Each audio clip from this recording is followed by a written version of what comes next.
నమస్తే, నేను మీ పద్మావతి. ఈరోజు మనతో పాటు దైవాజ్ఞ బ్రహ్మశ్రీ వీరాపురం సుబ్రహ్మణ్య స్వామి గురువు గారు ఉన్నారు. మరి గురువు గారితో మాట్లాడేద్దాం. నమస్కారం గురువుగారు. శుభాశీస్సులండి.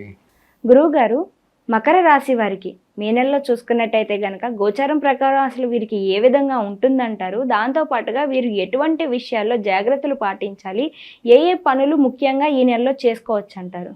మీరు అన్నట్టుగా మకర రాశి వారికి మనం చెప్పుకుంటున్నట్టు ప్రతి రాశి వారికి ఈ మే నెలలో వచ్చేటప్పటికి మకర రాశి వారికి చాలా మంచి కాలం అని చెప్పాలి. మకర రాశి వారికి ఈ మే నెలలో అనేక విధాల కూడాను అభివృద్ధి మార్గాలు ఎక్కువగా ఉన్నాయి. వివాహ ప్రయత్నాలు చేయాలనుకున్న వాళ్ళు ఈ మే నెలలో చేయొచ్చు. ఈ మే నెలలో చేయడం వల్ల తప్పకుండా వివాహం అయి తీరుతుంది.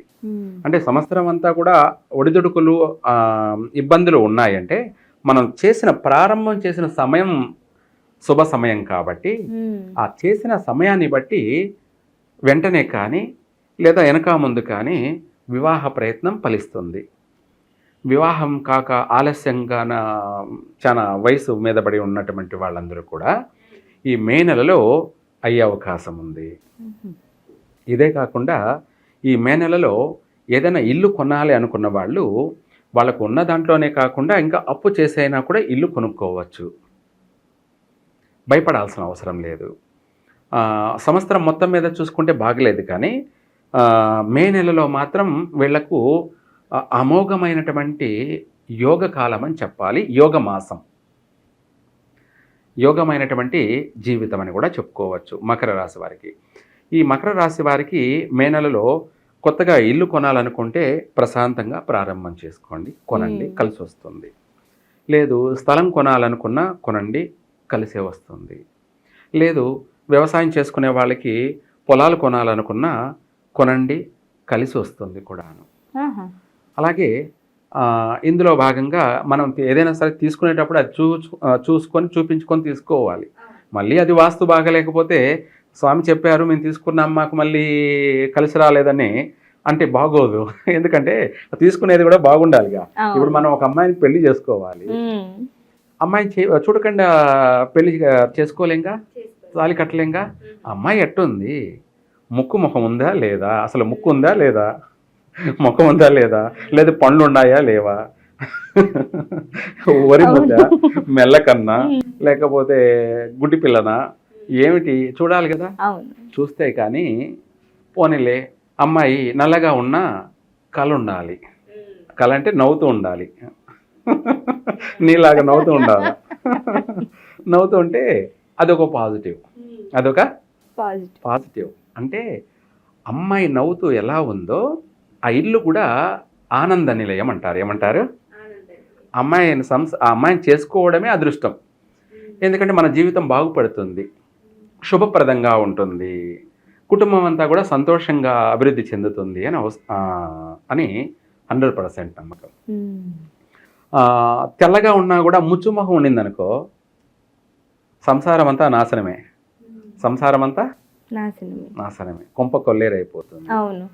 అట్లాగా మనం ఏదైనా సరే చేసేటప్పుడు మనం చేయాలనుకున్నప్పుడు గుడ్డిగా చెప్పారు కదా బాగుందని చేసేయకూడదు. అందులో కూడా మనం చూసుకోవాలి. ఎందుకు చూసుకోవాలంటే నష్టపోకూడదు. నష్టపోయిన తర్వాత ఏమీ చేయలేం. చేతులు కాలిన తర్వాత కాలిందే కానీ ఎన్ని ఆకులు పట్టుకున్నా ప్రయోజనం లేదు. మనము కాలకుండా ఉండడానికి ముందు చూసుకోవాలి. అట్లాగా ఈ రాశి వారికి ఈ మాసంలో మంచి యోగమైన మాసమే మే నెల. ఏది చేసినా కలిసే వస్తుంది. దాంతోపాటు కూడా ఇంకా కాస్త మనం చూసుకొని నడుచుకున్నామనుకో ఇంకా తిరిగే లేదు. సపోజు ట్రావెల్స్ బిజినెస్ చేసేవాళ్ళు అనుకోవచ్చు, లేదంటే సొంతంగా వాహనాలు వాడుకునే వాళ్ళు ఇంట్లో అంటే ఇంటికంటే వాళ్ళు ఓన్గా వాడుకునే వాహనం అనుకోవచ్చు. అది బైకు లేకపోతే కారు లేకపోతే ఏదైనా సరే లారీ బస్సు అనుకోవచ్చు. అది ఏదైనా సరే ఈ నెలలో కొంటే కలిసే వస్తుంది మే నెలలో. మామూలుగా మిగతా సమయాల్లో కొన్నట్టయితే నష్టపోయే అవకాశం కూడా ఎక్కువే ఉంది. నష్టపోవడం అంటే ఆర్థికంగా నష్టపోవడం, ప్రమాదాల రీత్యా కూడా ప్రాణ నష్టాలను కూడా కోల్పోవడం అనే సమస్య ఉంటుంది. అందుకనేసి అట్లా కాకుండా ఈ మే నెలలో సొంతంగా వాడుకోవడానికైనా తెచ్చుకున్నా కలిసే వస్తుంది. ఈరోజు ఆ వాహనం కొనడం వల్ల ఒక బైక్ కొన్నారనుకోండి, అది కలిసి రావడం వల్ల రేపు ఇంకా కొద్ది రోజుల తర్వాత ఇంకొక ఈ బైక్ కలిసి రావడం వల్ల కారు కొనుక్కునే స్థాయి కూడా ఎదుగుతాం. అవును. అదే మనము బెడ్ వచ్చిన వేళ గొడ్డు వచ్చిన వేళ అంటాం కదా. గొడ్డు అంటే వాహనం. గొడ్డు అంటే ఇప్పుడు నంది అనుకుందాం. నంది అంటే ఏమిటి? శివుడికి వాహనం. అవును. అదే బైకు మనకు వాహనం, అప్పుడు మనమే శివుడు. అంతే కదా. అది చక్కగా అది నంది. అంటే ఆ విధంగా కలిసి వస్తుంది. ఆ బైక్ కొన్న దానివల్ల మనకు కలిసి రావడం వల్ల మనం కొద్ది రోజులకి అభివృద్ధి చెంది ఇంకొక కారు కొనే స్థాయికి ఎదిగిపోతాం అన్నమాట. ఇట్లా కలిసి వచ్చే మాసం అనేది, కలిసి వచ్చే కాలం అంటే నడిసి వచ్చే కొడుకు పుడతాడు అన్నట్టుగా ప్రతిదీ కూడా కలిసే వస్తుంది. ఈ మాసంలో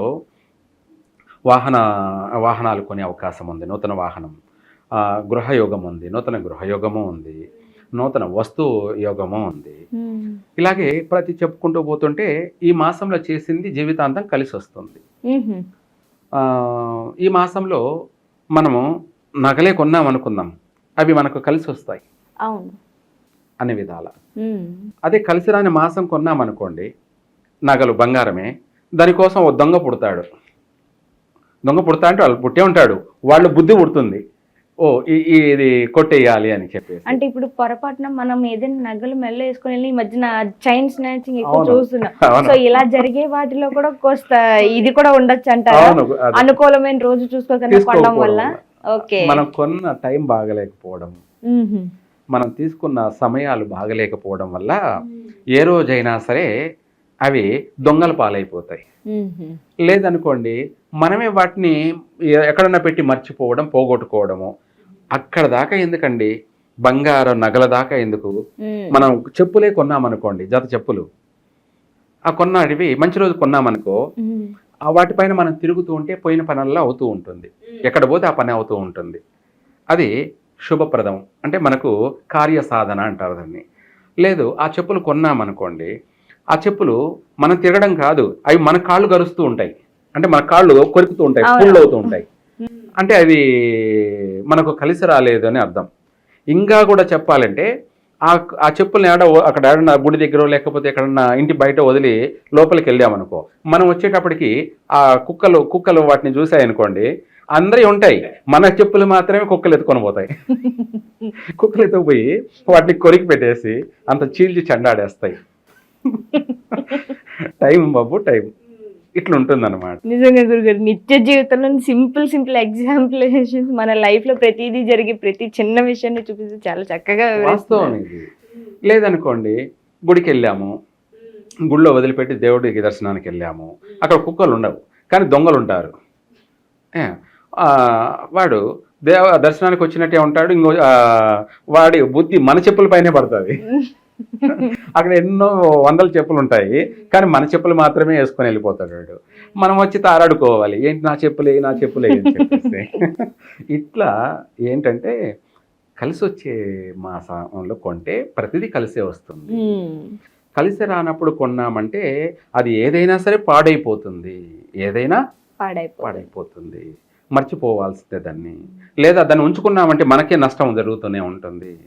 అందుకనేసి అలా ఒక్కొక్క వారికి ఒక్కొక్క మాసంలో కలిసి రావడాలు, కలిసి రాకపోవడాలు. అట్లాగా ఈ మే నెలలో మాత్రం మకర రాశి వారికి చక్కగా అన్ని విధాలా కలిసి వచ్చే అవకాశాలే ఎక్కువ. అంతేకాకుండా శుభవార్తలు అంటే పెళ్ళి కుదిరే అవకాశాలు ఎక్కువగా ఉన్నాయి. వాటితో పాటు ఇంకా సంతాన శుభవార్తలు వినే అవకాశము ఉంది. ఇట్లా అనేక విషయాలలో కూడా మకర రాశి వాళ్ళకి అనువైనటువంటి కాలము, చక్కటి మాసము. ఏ పనైనా కూడా ఈ మే నెలలో ప్రశాంతంగా చేసుకోవచ్చు. ఇంకా కూడా వీళ్ళకి బాగుండడం కోసం ఇదే కాకుండా ఈ నెలే కాకుండా తర్వాత కూడా బాగుండాలి అని అనుకుంటే ఈ మకర రాశి వాళ్ళు శివుడికైనా సరే, లేదంటే నవగ్రహాలలో పడవర ముఖంగా ఉన్నటువంటి శనేశ్వరుడికైనా సరే ఒక 1/2 లీటరు పాలు తీసుకొని ఒక రాగి చెమ్ములో కానీ లేదంటే వెండి చెమ్ములో అయినా సరే లేదా ఇత్తడి చెమ్ములు అయినా సరే, కంచు చెమ్ములు అయినా సరే, పాలు వేసుకొని అందులో ఒక 50 గ్రాములు కానీ 100 గ్రాములు కానీ నువ్వులు వేసి కలిపి, నువ్వులు పాలు కలిపి అభిషేకం చేయాలి. శనేశ్వరుడికైనా లేదంటే శివుడికైనా, వీళ్ళిద్దరిలో అది పూజారి చేత అయినా చేయించవచ్చు, లేదంటే వీళ్ళే స్వయంగా చేసుకోవచ్చు. అలా చేయడం వల్ల ఏమవుతుందంటే వీళ్ళ జీవితం 3 పువ్వులు 6 కాయలు. మనసు ప్రశాంతంగా ఉంటుంది, అన్ని పనులు కూడా నెరవేరుతాయి, అన్నీ కూడా కలిసి వస్తాయి. శత్రువులు వినాశనం అయిపోతారు. అంటే శత్రువులు వాళ్ళ కష్టాలు వాళ్ళకు సరిపోవు, ఇంకా వీళ్ళపైన దృష్టి పెట్టే అంత అవకాశం ఉండదు. అట్లాగా వాళ్ళ కష్టాల్లో వాళ్ళే కొట్టుమిట్టాడుతూ ఉంటారు. ఇంకా వీళ్ళ దాకా ఆలోచన రాదనమాట. అందువల్ల వీళ్ళకు ఏ దృష్టి దోషము ఉండదు, ఆరోగ్యపరంగా ముఖ్యంగా బాగుంటుంది. ఒక మాట చెప్పాలంటే పాలు అనేది మనసుకు సంబంధించినవి. మనము మనసు ప్రశాంతతగా ఉండడానికి, మనశ్శాంతిగా ఉండడానికి, ఆరోగ్యంగా ఉండడానికి పూర్తిగా ఉపయోగపడతాయి పాలు. నువ్వులు కలిపి ఉండడం వల్ల అష్టదరిద్రం కానీ, అలాగే అర్ధాష్టమ శని కానీ, అష్టమ శని కానీ, ఏలేనాటి శని కానీ, ఏ పీడలైనా సరే ప్రక్షాళన అంటే వదిలిపోతాయి. ఇవి పీడించవు, బాధించవు. అలాగే మనకు సర్వ విధాల కూడా కలిసి వస్తుంది.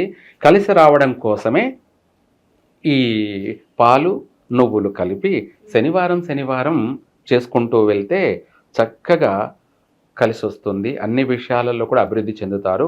ఈ రాశి వాళ్ళు స్థిరపడతారు, బాగుపడతారు కూడా. చాలా చక్కగా వివరించారు గురువు గారు.